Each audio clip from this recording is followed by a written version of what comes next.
ಎಲ್ರಿಗೂ ನಮಸ್ಕಾರ.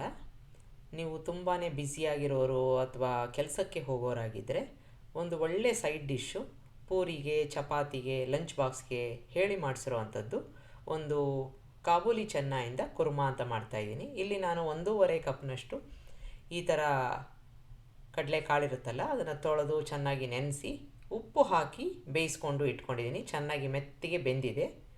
ಈಗ ಮುಂದಿನ ಕೆಲಸನ ನಾವು ಮಾಡಿಕೊಳ್ಳೋಣ. ಒಂದು ಬಾಣಲೆಗೆ 2ರಿಂದ 3 ಸ್ಪೂನ್ನಷ್ಟು ಎಣ್ಣೆನ ಹಾಕ್ಕೊಂಡು ಎಣ್ಣೆ ಕಾದ ನಂತರ ಒಂದು ಗ್ರೇವಿಗೆ ತಯಾರಿ ಮಾಡ್ಕೋತಾ ಇದ್ದೀನಿ. 1 ಸ್ಪೂನ್ನಷ್ಟು ಜೀರಿಗೆ ಹಾಕ್ಕೊಂಡು ಒಂದು ಅರ್ಧ ಸ್ಪೂನ್ನಷ್ಟು ಸೋಂಪು ಅಂತ ಸಿಗುತ್ತಲ್ಲ ಅದನ್ನು ಹಾಕ್ಕೋತಾ ಇದ್ದೀನಿ.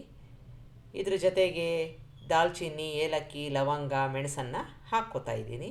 ಎಲ್ಲವನ್ನು ಚೆನ್ನಾಗಿ ಎಣ್ಣೆಯಲ್ಲಿ ಬಾಡಿಸ್ಕೊಂಬಿಡೋಣ. ಈ ಒಂದು ರೆಸಿಪಿದು ವಿಶೇಷ ಅಂತಂದರೆ ಇದಕ್ಕೆ ನಾನು ಈರುಳ್ಳಿ, ಬೆಳ್ಳುಳ್ಳಿ ಹಾಕಿಲ್ಲ, ನೀವು ಬೇಕಾದರೆ ಹಾಕ್ಕೋಬೋದು. ಶುಂಠಿ ಹಾಕ್ಕೊಂಡಿದ್ದೀನಿ, ಚೆನ್ನಾಗಿ ಎಣ್ಣೆಯಲ್ಲಿ ಬಾಡಿಸ್ಕೋಬೇಕು. ಈಗ ಇದಕ್ಕೆ 1 ಟೊಮೆಟೊ ಅದು ಮೆತ್ತಗಾಗೋ ತನಕ ಬಾಡಿಸ್ಕೊಳ್ಳೋಣ. ಹಸಿ ವಾಸನೆ ಎಲ್ಲ ಸಂಪೂರ್ಣವಾಗಿ ಹೋಗಬೇಕು. ನೀವು ಈರುಳ್ಳಿ ಹಾಕ್ಕೊಳ್ಳಾಗಿದ್ದರೆ ಟೊಮೆಟೊಗೆ ಮುಂಚಿತವಾಗಿ ಹಾಕ್ಕೊಂಡು ಬಾಡಿಸ್ಕೋಬೇಕು. ಈಗ ಟೊಮೆಟೊ ಸುಮಾರಾಗಿ ಮೆತ್ತಗಾಗಿದೆ. ಒಂದೇ ಒಂದು ಹಸಿಮೆಣಸಿನ್ಕಾಯಿ ಹಾಕ್ಕೋತಾ ಇದ್ದೀನಿ, ಒಂದು 4 ಅಥವಾ 5 ಗೋಡಂಬಿ. ಇದ್ರ ಜೊತೆಗೆ ಒಂದು 1/4 ಕಪ್ಪು ಅಥವಾ ಅರ್ಧ ಕಪ್ನಷ್ಟು ಒಣಕೊಬ್ಬರಿನ ಹಾಕ್ಕೊಂಡು ಚೆನ್ನಾಗಿ ಬಾಡಿಸ್ಕೊಂಡಿದ್ದೀನಿ. ನೋಡಿ ಮೆತ್ತಗಾಗಿದೆ, ಸಂಪೂರ್ಣವಾಗಿ ನೀರಿನ ಅಂಶ ಎಲ್ಲ ಹೊಟ್ಟೋಗಿದೆ. ಈಗ ಇದು ಪೂರ್ತಿಯಾಗಿ ಆರಬೇಕು. ಆರಿದ ಮೇಲೆ ನಾವು ಇದನ್ನು ಮಿಕ್ಸಿಗೆ ಹಾಕ್ಕೊಂಡು ರುಬ್ಕೊಳ್ಳೋಣ. ಈಗ ಆರಿದೆ, ಮಿಕ್ಸಿಗೆ ಹಾಕ್ಕೋತಾ ಇದ್ದೀನಿ. ಇದರ ಜೊತೆಗೆ ಇನ್ನೇನು ಹಾಕೋ ಅವಶ್ಯಕತೆ ಇಲ್ಲ. ಒಳ್ಳೆ ಗ್ರೇವಿ ತುಂಬಾ ಚೆನ್ನಾಗಿರುತ್ತೆ ರುಚಿಯಾಗಿ.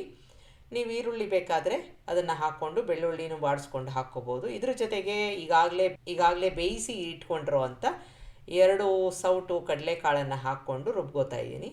ಈಗ ಮತ್ತೆ ನಾನು ಬಾಣಲೆಗೆ ಸ್ವಲ್ಪ ಎಣ್ಣೆನ ಹಾಕ್ಕೊಂಡು ಇದಕ್ಕೆ ಅರ್ಧ ಸ್ಪೂನ್ನಷ್ಟು ಜೀರಿಗೆನ ಹಾಕ್ಕೋತಾ ಇದ್ದೀನಿ. ಚೆನ್ನಾಗಿ ಚಟಪಟ ಅನ್ನಬೇಕು. ಈಗ ಎಣ್ಣೆ ಚೆನ್ನಾಗಿ ಕಾದಿರೋದ್ರಿಂದ ಅದನ್ನು ಸ್ವಲ್ಪ ಉರಿ ಕಡಿಮೆ ಮಾಡ್ಕೊಂಬಿಡೋಣ. ಇದಕ್ಕೆ ಅರಿಶಿನ, ಅದ್ರ ಜೊತೆಗೆ ಕಾಶ್ಮೀರಿ ರೆಡ್ ಚಿಲ್ಲಿ ಪೌಡರ್ ಅಂತ ಬರುತ್ತಲ್ಲ ಅದನ್ನು 1 ಸ್ಪೂನ್ನಷ್ಟು ಹಾಕ್ಕೊಂಡು ನಾವು ರುಬ್ಕೊಂಡಿರೋ ಒಂದು ಮಿಶ್ರಣನ ಹಾಕ್ಕೋತಾ ಇದ್ದೀನಿ. ಸಣ್ಣ ಊರಿನಲ್ಲಿ ಇದನ್ನು ಮಿಕ್ಸ್ ಮಾಡ್ಕೋಬೇಕು. ನೀವು ಅರಿಶಿನ ಮತ್ತು ರೆಡ್ ಚಿಲ್ಲಿ ಪೌಡರ್ ಹಾಕ್ಕೋಬೇಕಾದ್ರೆ ಉರಿ ಆದಷ್ಟು ಕಡಿಮೆ ಇರಲಿ. ಕಾದಿರೋ ಎಣ್ಣೆಗೆ ಹಾಕಿದ್ರೆ ಸೀದೋಗುತ್ತೆ. ಈಗ ಸಣ್ಣದಾಗಿ ಕುದಿಸ್ಕೊಳ್ಳೋಣ. ಮುಚ್ಚಿದ್ದೀನಿ. ಈಗ ಸಣ್ಣದಾಗಿ ಕುದೀತಾ ಇದೆ, ಸ್ವಲ್ಪ ಗಟ್ಟಿ ಕೂಡ ಆಗಿದೆ. ಇದಕ್ಕೆ ಧನಿಯಾ ಪೌಡರು, ರುಚಿಗೆ ತಕ್ಕಷ್ಟು ಉಪ್ಪು ಮತ್ತು ಗರಂ ಮಸಾಲನ ಹಾಕ್ಕೋತಾ ಇದ್ದೀನಿ.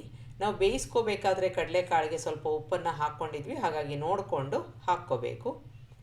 ಈಗ ಎಲ್ಲವನ್ನು ಚೆನ್ನಾಗಿ ಮಿಕ್ಸ್ ಮಾಡ್ಕೊಂಬಿಡೋಣ. ಒಳ್ಳೆ ಗ್ರೇವಿ ತಯಾರಾಗಿದೆ. ಈಗ ಇದಕ್ಕೆ ಈಗಾಗಲೇ ಬೇಯಿಸಿ ಇಟ್ಕೊಂಡಿರೋ ಅಂಥ ಕಡಲೆಕಾಳನ್ನು ನೀರು ಸಮೇತ ಹಾಕ್ಕೊಂಡು ಬೇಕಾದರೆ ಇನ್ನೂ ಸ್ವಲ್ಪ ನೀರನ್ನು ಹಾಕ್ಕೋಬೇಕು. ಯಾಕೆ ಅಂತಂದರೆ ಆರ್ತಾ ಸ್ವಲ್ಪ ಗಟ್ಟಿಯಾಗುತ್ತೆ. ಹಾಗಾಗಿ ನೋಡಿಕೊಂಡು ಎಷ್ಟು ನೀರಾಗಿ ಬೇಕು ಅಂತ ಸುಮಾರಾಗಿ ಒಂದು ಸಣ್ಣ ಲೋಟದಷ್ಟು ನೀರನ್ನು ಹಾಕ್ಕೊಂಡ್ರೆ ಸಾಕಾಗತ್ತೆ. ಈಗ ನೀರನ್ನು ಹಾಕ್ಕೊಂಡಿದ್ದೀನಿ, ಮಿಕ್ಸ್ ಮಾಡ್ಕೊಂಬಿಡೋಣ. ಇದನ್ನು ಮತ್ತೆ ಮುಚ್ಚಿ ಎಲ್ಲವೂ ಹೊಂದ್ಕೊಳ್ಳೋ ತನಕ ಸಣ್ಣ ಊರಿನಲ್ಲಿ ಕುದಿಸ್ಕೊಂಬಿಡೋಣ. ಸಣ್ಣ ಊರಿನಲ್ಲಿ ಕುದ್ದಾಗ ಅದು ಸುಮಾರಾಗಿ ಗಟ್ಟಿಯಾಗುತ್ತೆ. ಈಗ ಕುದೀತಾ ಇದೆ, ಎಣ್ಣೆ ಕೂಡ ರಿಲೀಸ್ ಆಗಿದೆ. ಇಷ್ಟಾದರೆ ಸಾಕು, ತುಂಬಾ ರುಚಿಯಾಗಿರುತ್ತೆ. ಒಂದು ಸಲ ಮಾಡಿ ನೋಡಿ. ಈರುಳ್ಳಿ, ಬೆಳ್ಳುಳ್ಳಿ ಬೇಡ ಅನ್ನೋರು ಲಂಚ್ ಬಾಕ್ಸ್ಗೆ ಒಳ್ಳೆ ಕಾಂಬಿನೇಷನ್ನು. ಕೊನೆಯದಾಗಿ ಕೊತ್ತಂಬರಿ ಸೊಪ್ಪನ್ನು ಹಾಕ್ಕೋತಾ ಇದ್ದೀನಿ.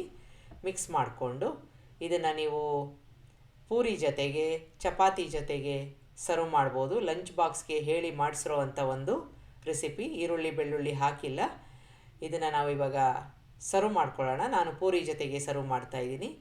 ಒಳ್ಳೆ ಕಾಂಬಿನೇಷನ್ನು. ಅದ್ರ ಜೊತೆಗೆ ನಿಮಗೆ ಬೇಕಾದರೆ ಸಲಾಡ್ನ ತೊಗೋಬೋದು. ಇಲ್ಲಿ ಟೊಮೆಟೊ ಅಥವಾ ಸೌತೆಕಾಯಿ ಅಥವಾ ನಿಮಗೆ ಈರುಳ್ಳಿ ಇಷ್ಟಪಡ್ತೀರಿ ಅಂತಂದರೆ ಅದನ್ನು ಸಹ ಸರ್ವ್ ಮಾಡ್ಬೋದು. ಒಂದು ಸಲ ಮಾಡಿ ನೋಡಿ. ನಿಮಗೆ ರೆಸಿಪಿ ಇಷ್ಟ ಆದಲ್ಲಿ ಲೈಕ್ ಮಾಡಿ, ಶೇರ್ ಮಾಡಿ, ಕಮೆಂಟ್ ಮಾಡಿ, ನನ್ನ ಚಾನಲ್ಗೆ ಸಬ್ಸ್ಕ್ರೈಬ್ ಮಾಡಿ. ನಮಸ್ಕಾರ.